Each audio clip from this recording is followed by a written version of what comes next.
शिक्षा मित्र की ललकार, 10,000 में गुजारा नहीं होता सरकार। ये बात लखनऊ के रमाबाई मैदान में प्रदर्शन कर रहे उन शिक्षा मित्रों ने कही जो अपने मानदेय को बढ़ाने की मांग कर रहे हैं, जिनका आरोप है कि जब काम शिक्षक का है तो दूसरे सरकारी शिक्षक से उनकी सैलरी इतनी कम क्यों। अब इसी को लेकर के 75 जिलों में करीब 1 लाख शिक्षा मित्र, उनके परिजनों ने मोर्चा खोल दिया।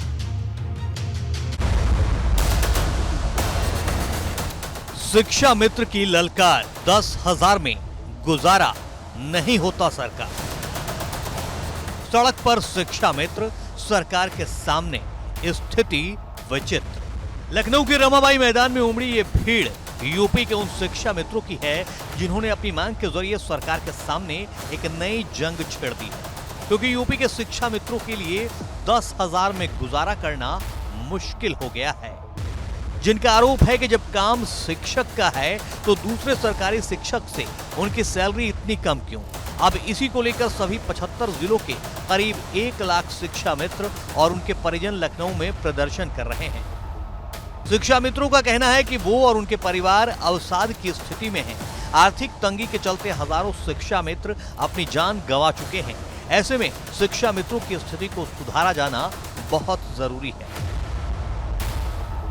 समागम है, एक तरह से महासम्मेलन है विभिन्न संगठनों का। इनकी डिमांड है कि इनको नियमित किया जाए, साथ ही इनका मानदेय जो 10,000 रुपये प्रतिमाह भारतीय जनता पार्टी की सरकार में किया गया है वो मानदेय भी बढ़ाया जाए, क्योंकि 10,000 रुपये से इनके जो पदाधिकारी हैं, नेता है, उनका कहना है कि 10,000 रुपये मानदेय से खर्चा नहीं चलता है। हमारी नौकरी को या हमारी संविदा अवधि को 60 साल संरक्षित कर दिया गया है, लेकिन इस भौतिकवादी युग में और जो ये महंगाई का दौर है, इसमें जीविकोपार्जन के लिए एक सम्मानजनक स्थिति जीने के लिए अर्थ की आवश्यकता है। और हमारे मानदेय को वेतन के रूप में जब परिवर्तित कर दिया जाएगा तो हमारी सभी समस्याएं स्वतः निष्पादित हो जाएंगी।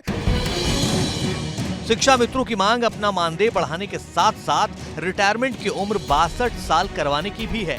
केंद्र सरकार में मंत्री और मोहनलालगंज से सांसद कौशल किशोर ने शिक्षा मित्रों की समस्याओं का समाधान करने की बात कही, लेकिन इस बार शिक्षा मित्र आश्वासन नहीं, ऐलान चाहते हैं ताकि उनकी जो भी मांग है उन्हें जल्द से जल्द पूरा किया जा सके। लेकिन बड़ा सवाल ये है कि क्या सरकार शिक्षा मित्रों की इन मांग को मानेगी।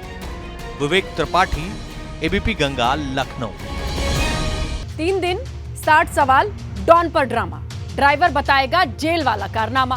क्योंकि 3 दिन यानी पूरे 72 घंटे की 60 सवालों का सामना करने के बाद डॉन मुख्तार अंसारी की बहू निखत अंसारी फिर से जेल के सलाखों के पीछे पहुंच गई हैं, लेकिन उसने पुलिस को पूछताछ में एक भी सही जवाब नहीं दिया।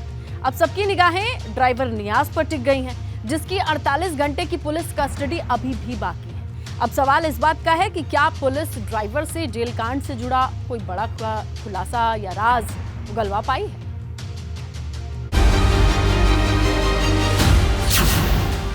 निखत से पूछे 60 सवाल, एक का भी नहीं दिया सही जवाब।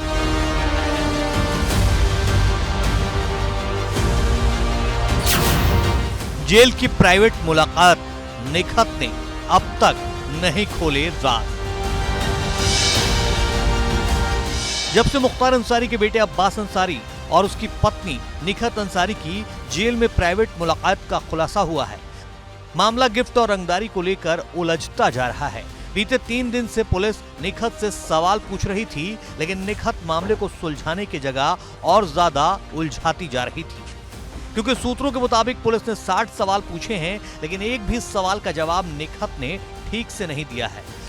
हालांकि पुलिस के सख्ती से पूछताछ करने पर उसने कुछ मददगारों के नाम जरूर बताए हैं, लेकिन जेल कांड से जुड़े सवालों का जवाब अब तक नहीं दिया है। 3 दिनों में 60 सवाल पूछने के बाद चित्रकूट पुलिस ने निखत अंसारी को वापस जेल पहुंचा दिया है, लेकिन कहा जा सकता है कि मुख्तार परिवार की मुश्किलें फिलहाल कम होती नजर नहीं आ रही हैं। चित्रकूट पुलिस अब निखत की जमानत अर्जी का विरोध करने की तैयारी में है। पुलिस की तरफ से कोर्ट में यह दलील दी जाएगी कि निखत अंसारी को अगर जमानत पर जेल से रिहा किया जाता है तो वो गवाहों और जांच को प्रभावित कर सकती है। मतलब पुलिस को निखत से सवाल पूछने के लिए जो 3 दिन का वक्त मिला था, उसे निखत के बीमारी के बहाने और उल्टे सीधे जवाबों ने खराब कर दिया है। अब सबकी नजर ड्राइवर नियाज से होने वाली पूछताछ पर टिकी है, क्योंकि निखत की भले ही रिमांड खत्म हो गई हो, लेकिन ड्राइवर नियाज की पुलिस कस्टडी में अभी 2 दिन का वक्त बाकी है। ऐसे में बड़ा सवाल यह है कि क्या पुलिस जेल कांड से जुड़े रहस्य से पर्दा उठा पाएगी या फिर निखत बच जाएगी। Bureau report, ABP Ganga.